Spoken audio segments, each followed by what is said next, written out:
नमस्कार किसान भाइयों, कृषि भाई मंडी अपडेट्स में एक बार फिर आप सभी का बहुत बहुत स्वागत है। चलिए जान लेते हैं कि 30 नवंबर को महाराष्ट्र की मंडियों में क्या रहे फसलों के दाम। शुरुआत करते हैं बाजरे से। राहता की मंडी में बाजरे के दाम थे 1701 रुपये, माजलगांव की मंडी में थे 1801 रुपये, नंदागांव की मंडी में थे 1700 रुपये, परतूर की मंडी में थे 2000 रुपये, माजलगांव की मंडी में थे 2100 रुपये, मुंबई की मंडी में थे 2500 रुपये और पुणे की मंडी में थे 2600 रुपये। कपास की बात की जाए तो किन्वत की मंडी में कपास के दाम थे 8000 रुपये, देलू गांव की मंडी में थे 8250 रुपये। अब बात करते हैं लहसुन की। कल्याण की मंडी में लहसुन के दाम थे 3000 रुपये, पुणे की मंडी में थे 3750 रुपये, कमाठी की मंडी में थे 7000 रुपये।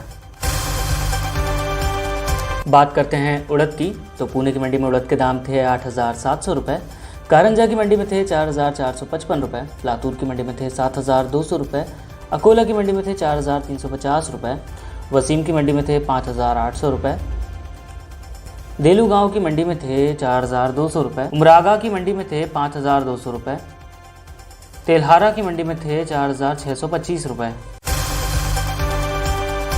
बात करते हैं चने की।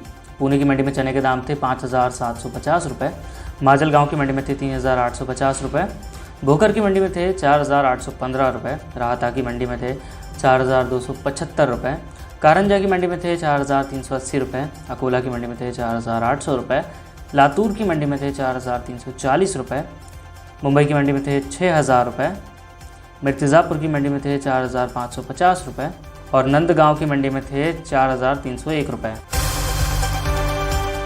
आलू की बात करें तो औरंगाबाद की मंडी में आलू के दाम थे 1300 रुपये, पुणे की मंडी में थे 1300 रुपये, नागपुर की मंडी में थे 1525 रुपये और कल्याण की मंडी में थे 1300 रुपये। अब बात करते हैं टमाटर के दामों की। तो कोल्हापुर की मंडी में टमाटर के दाम थे 3000 रुपये, पुणे की मंडी में थे 2500 रुपये, नागपुर की मंडी में थे 4500 रुपये, कमाठी की मंडी में थे 2800 रुपये, मुंबई की मंडी में थे 3500 रुपये, रत्नागिरी की मंडी में थे 4500 रुपये, नागपुर की मंडी में थे 5750 रुपये। चलिए अब बात करते हैं प्याज की। कोल्हापुर की मंडी में प्याज के दाम थे 1200 रुपये, औरंगाबाद की मंडी में थे 900 रुपये, मुंबई की मंडी में थे 1800 रुपये, कारत की मंडी में थे 2500 रुपये, लासलगांव की मंडी में थे 2500 रुपये, नागपुर की मंडी में थे 2100 रुपये, राहता की मंडी में थे 1550 रुपये, पुणे की मंडी में थे 1300 रुपये, कल्याण की मंडी में थे 1400 रुपये, नागपुर की मंडी में थे 2875 रुपये। अंत में बात करते हैं गेहूं की। कारंजा की मंडी में गेहूं के दाम थे 2090 रुपये, राहता की मंडी में थे 1915 रुपये, 40 गाँव की मंडी में थे 1840 रुपये, परतूर की मंडी में थे 1751 रुपये, देवाला की मंडी में थे 1850 रुपये और अकोला की मंडी में थे 1800 रुपये। किसान भाइयों, ये थे आज के महाराष्ट्र के मंडी अपडेट्स। इसी तरह के और अपडेट्स के लिए बने रहिए कृषि भाई के साथ। धन्यवाद।